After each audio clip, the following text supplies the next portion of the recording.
Let's talk about ratios. What is a ratio? What does that mean? Well, a ratio is just a way of comparing two different numbers. So, for example, you might have number A and you might have number B and you want to compare them to each other. So you could say A over B like this. You could also write it like A over B like that. You could also say A to B like that. You could also say A to B, write it with the word to. And this is just a way to compare two different numbers. So that might be a little bit confusing, but let's do an example and you'll see what I'm talking about.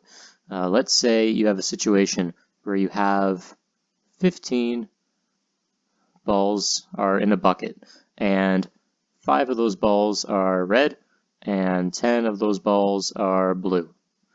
If I ask you, what is the ratio of red to blue balls, what would we say for our answer? Well, there's lots of ways we can write our answer, as we just saw. You could say that the ratio of red balls to blue balls is 5 to 10, right? Or 5 to 10. You could write it like that. You could also say, 5 to 10 like that, or you could say 5 to 10. These are all perfectly valid options, right? Now, what's nice is that you can actually reduce these, right? Just like how we learned to reduce fractions. 5 over 10, that's the same as saying a half, right? So you could write 5 over 10 as 1/2. So you could reduce this and just say, 1/2 instead of 5 over 10. Instead of 5 to 10, you could say 1 to 2. So you could reduce that and just say 1 to 2, right? Same over here, 1 to 2, or you could say 1 to 2. 1 to 2 represents the relationship between the amount of red to the amount of blue. In other words, there's twice as many blue as there are red. So you can always reduce those ratios in the same way that you reduce fractions, right? So that was the ratio of red to blue. What if I asked, what is the ratio of blue to red? So now the opposite question, right? The ratio of blue balls to red balls. Well, it would be 10 over 5, or 10 to 5, right? Just the opposite. So in the last question we did 5 to 10, 5 to 10, right? Now it's 10 to 5 because they're asking blue to red. There are 10 blue and 5 red. So you write the one for blue first. You write the 10 first, right? And of course those can be reduced, right? You could say this is equal to, 2 over 1, which is just 2. That would simplify to 2, right? And in this case you could say 2 to 1, right? So you can always reduce your answers. Now, what if we talked about that situation as a percentage? Like if I asked you, what percent are red?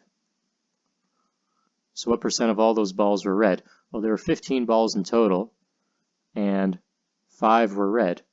So 5 out of 15 are red. So this fraction here is different than the fractions we showed in the last answer, right? In the last answer we said like 10 to 5. That was a ratio of how many red or how many blue to how many red. But now this fraction here represents the amount that are red divided by the total, right? Because there were 10 blue, 5 red, together that makes 15. So 5 out of 15. So that represents the portion of the total that are red. So we could say from this, we could reduce that to a third, right? 5 over 15 reduces to a third, which is 0.33, or you could say 33% roughly, right? A third is about 33%. 33.333 continues, right? So 33% are red. Now what if I asked for the percentage that were blue? Well, the percent that are blue would be 10 out of 15, right? 10 of the balls out of 15 are blue. That's equal to 2/3, right? Which is 0.667, or you could say about 66.7%, again, approximately, right? 2 divided by 3, you get that decimal, and then that's it as a percentage. And so now you might be asking, okay, well, is there another way to do this? And yeah, there is actually. If you notice, the percent that we got for each type, so for the red balls and the blue balls, if you add this number and this number together, you get 1. And if you add 33% to 66.7%. If you add those two things together, you get 100%, right? Because again, this is 33 to be more accurate, 33.3333. It keeps going, percent, right? 33.3333. And this number is 66.6666. It keeps going. We just round off the answer to make it nice. If you add those two together, you get 100%. And so if you knew the percentage of one, you could subtract it from 100% to find the percentage of the other. So that's another way you could find your answer. Now, if you're wondering how I'm getting these percentages when I divided these and I just got a decimal, we can go over that as well.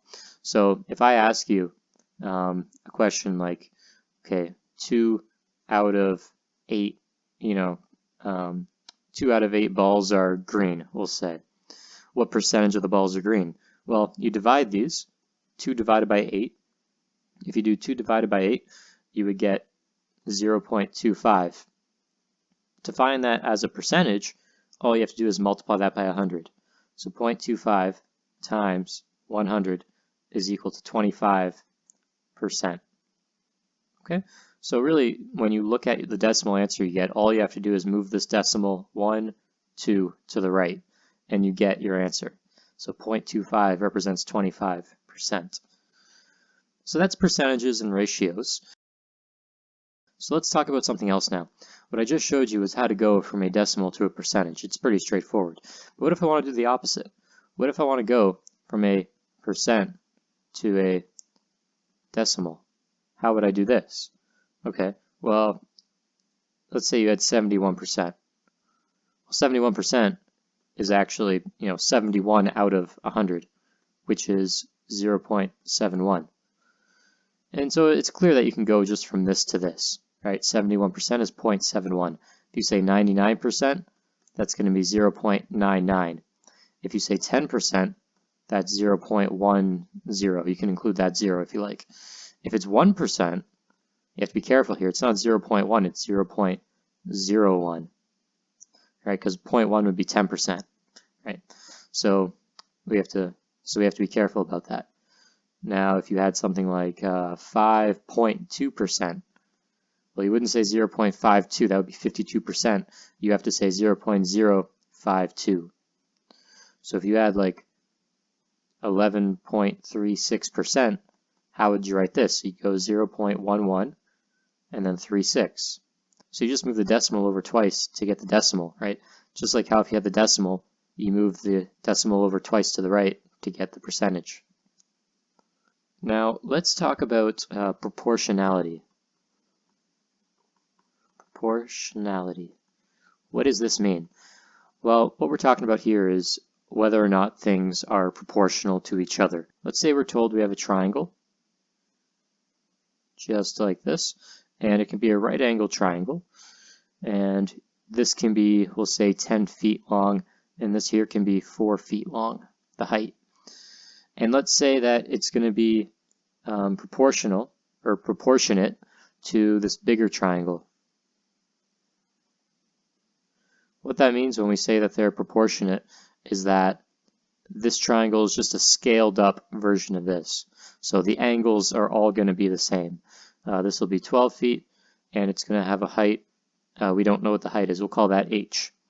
And so if we know that they're proportionate to each other, what you can say is that, so 4 over 10 as a ratio, 4 over 10, is proportionate to h over 12, right? So the height here over the length, right, the height over the length, is proportionate to this height over this length. Again, if they're proportionate triangles, right?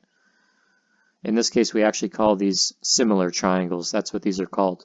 And you'll learn more about that when you do trigonometry. But you can call these for now similar triangles. And so with that in mind, we could solve to figure out what h is supposed to be, right? All you have to do is say, all right, I'm going to set these equal to each other because the fractions should be equal, and then solve for h. Well, how do you solve for h?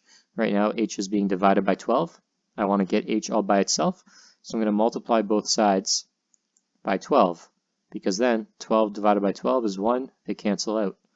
And I'm left with h is equal to 12 times 4 divided by 10, which is 48 divided by 10, right? 12 times 4 is 48. and then 48 divided by 10 is 4.8. And so that's your height. So up here you could say that this height is equal to 4.8 feet. So if these two triangles are similar, if they are proportionate, if the ratio of this length to this length is the same as this length to this length, that would make the height on this bigger triangle 4.8. And that answer makes sense because this length of 12 is a little bit bigger than this length of 10. And this height of 4.8 is a little bit bigger than this height of 4. So you can always check your answer and make sure that it makes sense just intuitively.